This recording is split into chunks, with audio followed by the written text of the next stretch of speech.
promises to handle justice. He can do it the right way. We'll mess it up. So that's kind of my take on that. I think we struggle about letting go to get even because I think it's just our human nature. We think Right.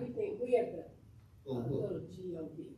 Right. And ain't nobody gonna hurt me or, or do something bad that I'm not gonna retaliate. I mean, I think that's just our human nature that wants to retaliate. Right.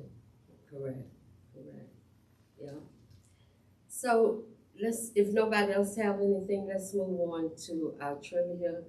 Our first question.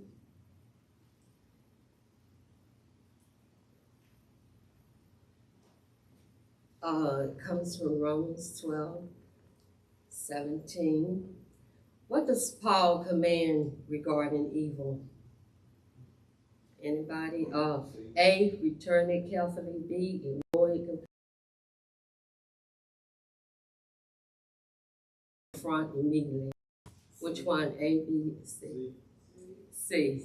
Exactly. That's right. What Paul does, we repay. He tells us, repay no one evil for evil. And if you look at that commentary, I want you all to look at it, so I don't have to read all that, and we can move through quickly, because there's some good points up here in this lesson this morning. But my take on that, and what I pulled from that was refusing revenge protects your spirit from becoming what hurts you. And refusing revenge protects our spirit by stopping the cycle of malice, preventing us from becoming corrupt by the same evil that has hurt us. But when we entrust justice to God, negative with good, rather than turning into the vengeful person that you're dealing with, or whatever the situation might be. It might be somebody on your job, it might be somebody in your home, it could be anything personal, but let God deal with that. So that's what I pulled from that one. Do anybody else see anything up there they want to elaborate on? I like God's standards cause you higher regarding your character, even when others abandon theirs. As human beings, we were so quick to respond with, act. Right. Instead of just, putting his hands, when we do something in his hands, like, we're going to overcome that and do the same action. Right. That you can do evil. Yeah. That's what stands out to me. If we just continue putting everything in his hands, we don't have nothing to worry about. We just hide. Mm-hmm. So like what Ms. Obama said, Okay. go high. Yes. God standards hold a higher regarding your character even when others abandon those. But it also, I think about even the little kid, some natural. Obedience requiring restraint. That's just kind of hard for the human natural being to Right. do, for us to do, because once somebody hits you, the first thing you go back. Do. And you taught that when you are loved. Because your parents say, don't let nobody hit you if you don't hit them back. Right. So it's kind of hard to be obedient sometimes when you're taught by your parents, your big sisters and brothers, don't let nobody hit you. Right. And then the thing is, what we say, hurt people. Right. Right. That's true. That's good. Okay. Number 2. What warning is given about responding to harm? Seek justice quickly, do the same to them, pray before reacting, avoid saying, I'll repay them. It's C. Because in Proverbs 24:29, it states that, do not say I will do to him just as he done to me. I will render to the man according to his work. Let God handle it. If he can do a better, because he can do a better job than we can. So the commentary, what I got from them is avoid saying, It was Yes. D. That's wrong. huh? C That's is a lesson wrong. learned. We said D. What is Right this? before reacting, and it was What D, did you avoid say? saying I'll repay you. He said, if they were saying C, so it was Yes, D. ma'am. Oh, no, it's not C. That's right. It's D. It sounded right. Avoid saying I will repay you. Okay, and again in Proverbs, which I just said, but from that commentary, I pull God interrupts that cycle, reminding you that repeating harm multiplies damage instead of healing. And trying to repay someone only hurts our spirit, our character, and make us look like the very thing that is trying to hurt us. For us, it looks like an attempt to regain power by getting evil or having the last word, an attempt to turn the tables, making the oppressor feel the same pain we felt. And I guess we can say we all have done that. When somebody, I can think about my own life.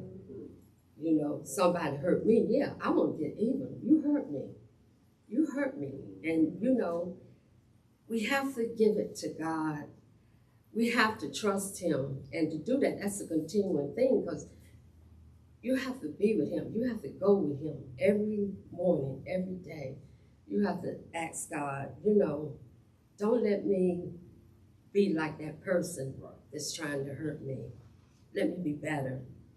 I want people to look at me as having a good character, So that's kind of what I got from that.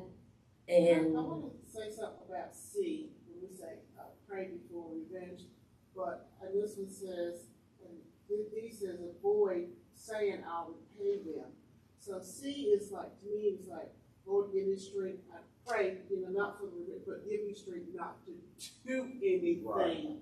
Yes. So I kind of look at C that way, and then you also look at B. So it's kind of like, okay, Lord, just give me strength, because we don't say so, pray for, because we, like you say, you automatically go in tit for tat, tat for tit. So it's kind of like, see, I would think, Lord, just give me the strength to not to do the revenge that I have in me, what I want to be to the other person. So I'm kind of looking like C, D, yes, but also looking at how I'm looking at C as saying praying. I guess I want to say praying not for revenge. Yeah. That's what I thought. But it's saying almost the same thing, almost. It says avoid saying it. Yeah. Right. It say avoid doing it. Yeah. Well, yeah, but it's avoid saying and avoid doing something. So. Yeah. all right, let's move right along. Question 3. What are believers commanded not to do? Ignore injustice, avoid people, avenge or hold grudges, speak truth. C is right. Leviticus 19 states, you shall not take vengeance, nor bear any grudge against the children of your people. You love yourself. I am the Lord.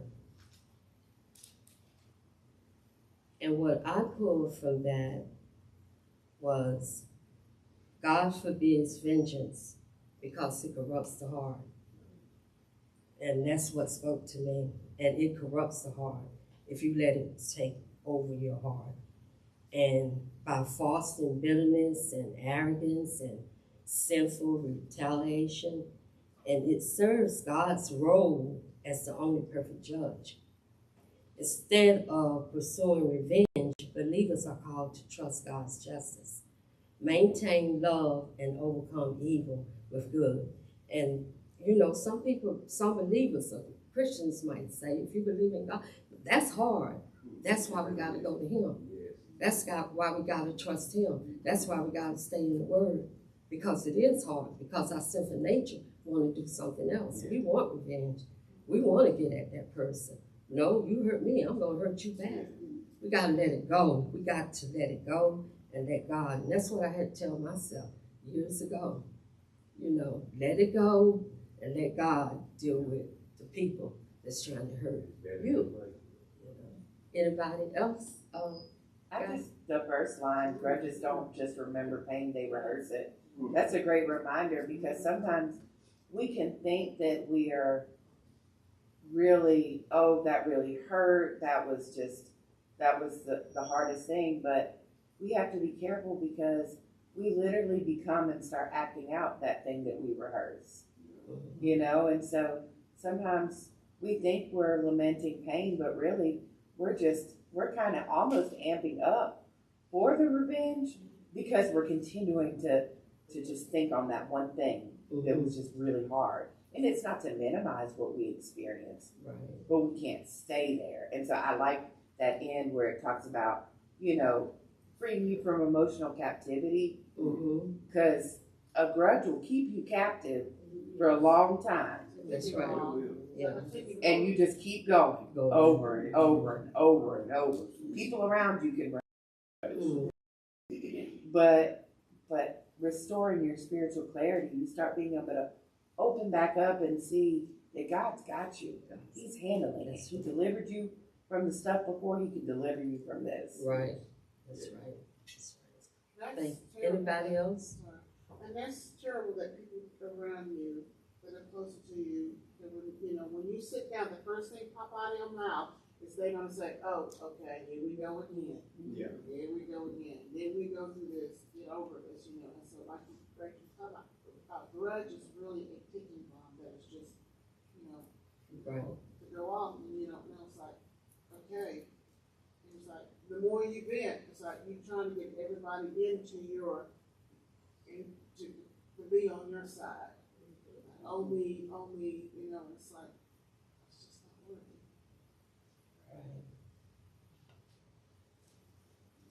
Okay. Let's get. What does God promise? Immediate answers, personal comfort, repayment belongs to Him, peace through effort.